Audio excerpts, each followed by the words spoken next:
வார்த்தைகளை உங்களுக்கு தெரிவிப்பேன். எனக்கு அன்பானவர்களே, எதுக்கு இந்த ஆவி? பரிசுத்த ஆவியானவர் தேவன் தம்முடைய ஆவியை நமக்கு தருகிறாராம். என் ஆவியை உனக்கு அருளுவேன். இந்த ஆவியானவர் வரும்போது அப்போஸ்தலர் 1:8 பார்க்கிறோம், பரிசுத்த ஆவியானவர் வரும்போது நீங்கள் வல்லமை பெற்றுக்கொள்ளுவீங்க. அப்போ இந்த உலகத்தில் வாழ்வதற்கு நமக்கு ஒரு வல்லமை தேவை, ஆவிக்குரிய வல்லமை. ஏன்னா நமக்கு ஆவிக்குரிய உலகத்தோடு போராட்டம் இருக்கிறது, பாவ போராட்டம் இருக்கிறது, பிரச்சனை போராட்டம் இருக்கிறது, மனிதரால் வரக்கூடிய போராட்டம் இருக்கிறது. அந்த தினமும் சந்திக்கிறோம்ல, இதெல்லாம் ஜெயிப்பதற்கு நமக்கு ஒரு வல்லமை வேணும். அதுக்கு தான் ஆண்டவர் சொல்றார், என் ஆவியை உங்களுக்கு அருளுவேன். அந்த பரிசுத்த ஆவியானவர் நமக்குள்ள வரும்போது பாவத்தை மேற்கொள்ளக்கூடிய வல்லமை, பயத்தை மேற்கொள்ளக்கூடிய வல்லமை, பிரச்சனைகளை மேற்கொள்ளக்கூடிய வல்லமை, சாத்தானுடைய கிரியைகளை மேற்கொள்ளக்கூடிய வல்லமை, இந்த வல்லமைகளை ஆவியானவர் நமக்கு தருவார். அப்ப நம்ம ஜெயம் பெற்றவர்களாக இருக்க முடியும். அதுக்கு தான் இந்த ஆவியின் அபிஷேகம் அவசியம். அதனால் ஆண்டு என் ஆவியை உனக்கு அருளுவேன். தினந்தோறும் காலையில இந்த பரிசுத்த ஆவியானுடைய வல்லமையினால் நிரப்பப்பட்டவடாகத்தான் நீங்க வெளியே போகணும். அப்பதான் நீங்க இந்த நாள் முழுவதும் ஜெயிக்க முடியும். அதனால ஆண்டவரே உம்முடைய ஆவியை எனக்கு அருளும், பரிசுத்தாவினால் நிரப்புன்னு ஜெபிக்கணும்.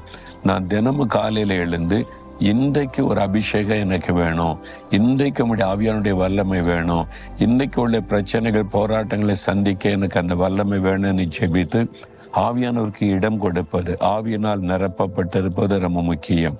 2வது ஆண்டவர் சொல்லுகிறார், என் வார்த்தைகளை உங்களுக்கு தெரிவிப்பேன். அவருடைய வார்த்தை எனக்கு இதுல என்ன ஆண்டவர் சொல்லுகிறார் என்பது எனக்கு தெரியணும். அப்ப ஆண்டவர் தன்னுடைய வார்த்தைகளை உங்களுக்கு அருளுவாராம்.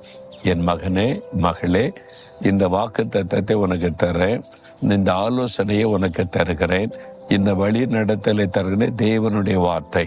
நீங்க பரிசுத்த ஆவியில நிரம்பி ஜெபித்து காத்திருக்கும் போது தேவனுடைய வார்த்தை வெளிப்படும்.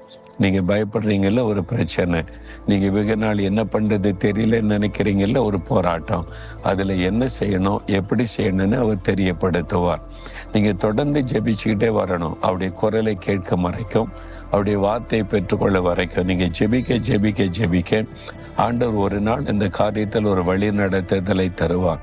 என் வார்த்தைகளை அருளுவேன்னு சொல்லியிருக்கால, கேளுங்க. நம்முடைய வார்த்தை அருளுவேன்னு சொன்னீங்களே, எனக்கு அருளி செய்யுங்க. நீ இன்னைக்கு காலையில கூட நான் ஜெபித்த போது என்னோடு பேசுங்க என்று சொன்ன போது ஒரு வசனத்தை கொண்டு கர்த்தர் என்னோடு பேசினார், எனக்கு ஒரு வார்த்தையை அருளினார். அந்த சந்தோஷத்துல தான் உங்களோட பேசுகிறேன். ஒவ்வொரு நாளும் அவருடைய வார்த்தையை நம்ம பெற்றுக்கொள்ளணும். ஆண்டவர் வாக்கு கொடுக்கிறார், என் ஆவியை உனக்கு அருளுவேன், வார்த்தையை உனக்கு தெரிவிப்பேன்.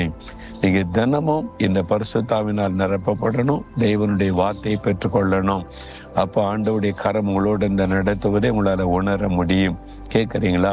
ஆண்டவரே உம்முடைய ஆவியை அருளுவேன்னு சொன்னீங்க, இந்த நாள்ல எனக்கு உம்முடைய பரிசுத்தாவின் வல்லமை அருளும், ஆவியினால் என்னை நிரப்பும், எனக்கு உம்முடைய வார்த்தையை தெரியப்படுத்தும். உம்முடைய வார்த்தைக்காக காத்திருக்கிறேன்.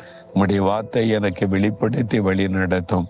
இயேசுவின் நாமத்தில் ஜெபிக்கிறேன் பிதாவே, ஆமேன்.